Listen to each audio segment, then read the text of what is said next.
आज हम वाक्य के बारे में पढ़ेंगे। इससे पहले वाले वीडियो में हमने समुच्चय बोधक के बारे में पढ़ा था और वो सब जोड़ के हम वाक्य बनाते हैं। तो आज हम वाक्य के बारे में पढ़ेंगे। वाक्य जो है वर्णों को जोड़कर शब्द बनाया जाता है और शब्दों को जोड़कर वाक्य बनाया जाता है। ये सभी जानते हैं सार्थक शब्दों के समूह को वाक्य कहा जाता है। तो सबसे पहले हम यहाँ देखेंगे वाक्यों को दो भागों में बांटा गया है। ठीक है, वाक्यों को दो भागों में बांटा गया है। एक है अर्थ के अनुसार, अर्थ के अनुसार, ठीक है, और दूसरा है रचना के अनुसार, रचना के अनुसार। दो भागों में बांटा गया, एक है अर्थ के अनुसार और एक है रचना के अनुसार। ठीक है, इसको भी अर्थ के अनुसार जो है, अर्थ के अनुसार वाक्यों को 8 भागों में बांटा गया है। नंबर 1 विधानात्मक, विधानात्मक। नंबर 2 निषेधात्मक। नंबर 3 प्रश्नात्मक। नंबर 4 आज्ञात्मक। 5 इच्छात्मक।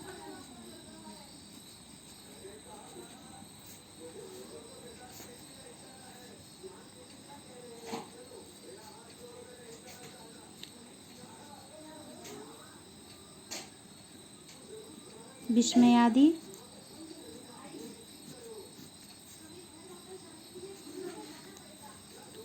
संकेत, संकेतात्मक और संदेहात्मक। ठीक है, यहाँ हम देखेंगे अर्थ के अनुसार क्वेश्चन आता है वाक्यों को कितने भागों में बांटा गया है। वाक्यों को 2 भागों में बांटा गया है। एक है अर्थ के अनुसार, दूसरा है रचना के अनुसार। अर्थ के अनुसार वाक्यों को कितने भागों में बांटा गया है। अर्थ के अनुसार वाक्यों को 8 भागों में बांटा गया है।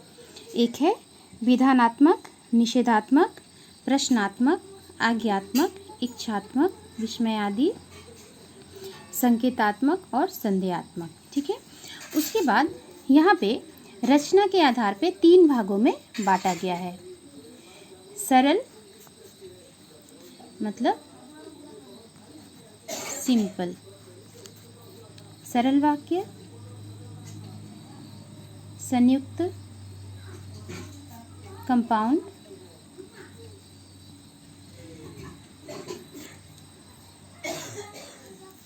और मिश्र कॉम्प्लेक्स। ठीक है, ये चीज़ को ध्यान देना है। ये प्रश्न आता है रचना के आधार पे, रचना के अनुसार 3 भागों में और अर्थ के अनुसार 8 भागों में बांटा गया है। ठीक है, तो सबसे पहले आज के इसमें हम अर्थ के अनुसार के बारे में अच्छे से डिटेल पढ़ेंगे। उसके बाद थोड़ा सा मैं इसके बारे में बताऊंगी। नेक्स्ट वीडियो में हम इसके बारे में पूरा डिटेल से पढ़ेंगे। तो सबसे पहले हमें समझना है अर्थ के अनुसार विधानात्मक, जिसमें स्वीकार किया जाता है, जिसमें स्वीकार किया जाता है कोई चीज़ को। हाँ, इसका मतलब हाँ। ठीक है, निषेध में नहीं का इस्तेमाल होता है। प्रश्न में क्वेश्चन मार्क कोई भी चीज़ का। आज्ञा मतलब आदेश हम देते हैं किसी को। ठीक है, इच्छा मतलब अपनी इच्छा से, इच्छा अनुसार, अपनी इच्छा से हम किसी को कुछ कहते हैं। विस्मयादि बोधक में होता है हर्ष, शोक, आश्चर्य। संकेत में हम जब वाक्य बनाते हैं यदि का प्रयोग करते हैं। संदेह में होता है शायद, डाउट, कोई चीज़ के लिए हमें डाउट है। ठीक है, तो यहाँ पे देखेंगे सरल वाक्य जो होता है, सरल नाम से ही सरल है। सरल मतलब सिंपल सेंटेंस। ठीक है, जिसमें किसी भी तरह का कोई योजक नहीं लिखा रहता, योजक नहीं होता है, कोई भी चीज़ के साथ ये जुड़ा नहीं रहता है, ये अपने आप में स्वतंत्र वाक्य होता है। सरल वाक्य में यहाँ हम देखेंगे, सरल वाक्य में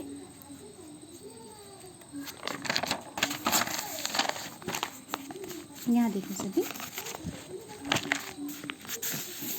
सरल वाक्य जो होता है इसमें उद्देश्य और विधेय होता है। एक उद्देश्य और एक विधेय होता है। उद्देश्य का मतलब मैंने पहले ही बताया है कि उद्देश्य का मतलब होता है कर्ता और विधेय का मतलब होता है क्रिया। उद्देश्य, सरल वाक्य छोटे से छोटा भी हो सकता है और बड़े से बड़ा भी हो सकता है, जिसमें एक कर्ता या फिर कर्ता का समूह भी हो सकता है।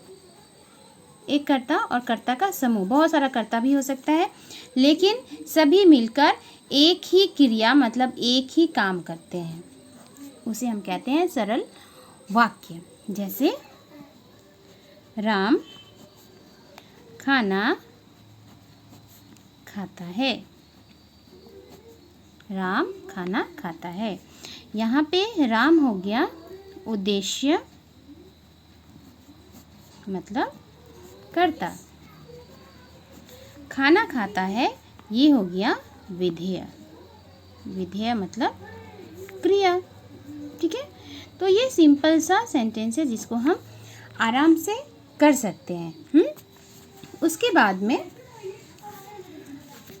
हम आ जाते हैं संयुक्त वाक्य। उसके बाद हम आते हैं संयुक्त वाक्य। तो संयुक्त वाक्य जो होता है, दो सरल वाक्यों को मिलाकर एक वाक्य बनाया जाता है जिसे हम कहते हैं संयुक्त वाक्य। तो क्या क्या चीज़ मिलाया जाता है? और, अथवा, एवं, या, व, तथा, परंतु, न, या, ये सब को जोड़ के हम संयुक्त वाक्य बनाते हैं। ये चीज़ को ध्यान देना। मिश्र वाक्य जो होता है उसमें हम कि, ताकि, मिश्र वाक्य जो होता है उसमें कि, ताकि, क्योंकि,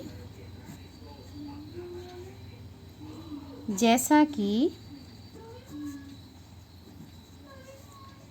ज्यों ही, जब ही, भले ही, जब तब, भले ही, जब तक, जहाँ, जो, यदि, तो, यद्यपि, तथापि।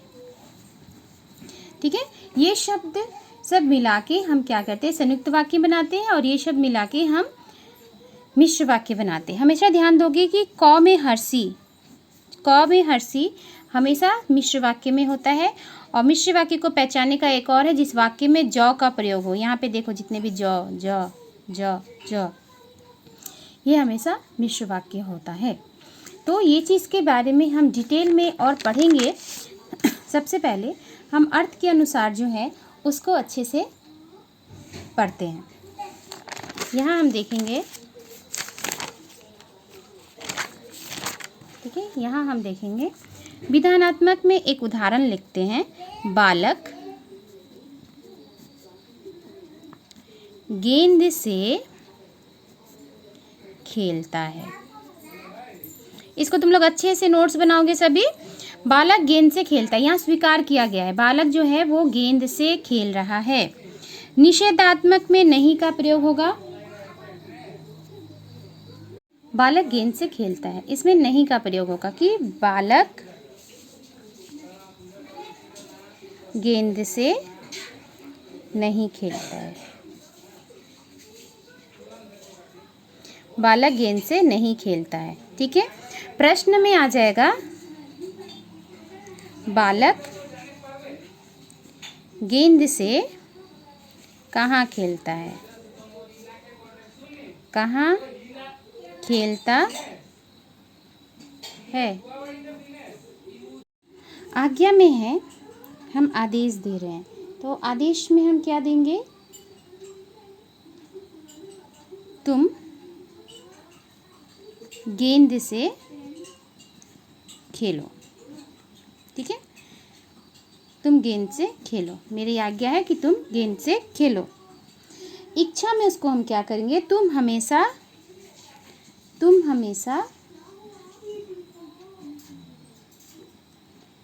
ऐसे ही अच्छा खेलो। ठीक है, विस्मयादिबोधक में हम क्या करेंगे, अरे वाह, अरे वाह, विस्मयादिबोधक का ये जो है चिन्ह है, अरे वाह, तुम तो बहुत अच्छा खेलते हो। ठीक है, संकेत में हम यदि का प्रयोग करेंगे, यदि अच्छा खेलोगे तो जरूर जीत जाओगे।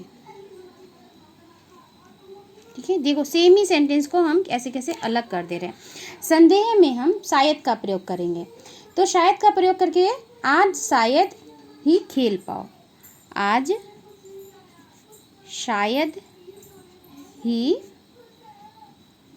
खेल पाओ। ठीक है, तो यहाँ पे हमने देखा कि एक ही सेंटेंस को हम किस तरीके से अलग अलग तरीके से लिख सकते हैं। तो इसको तुम लोग अच्छे से लिखोगे अपने कॉपी में।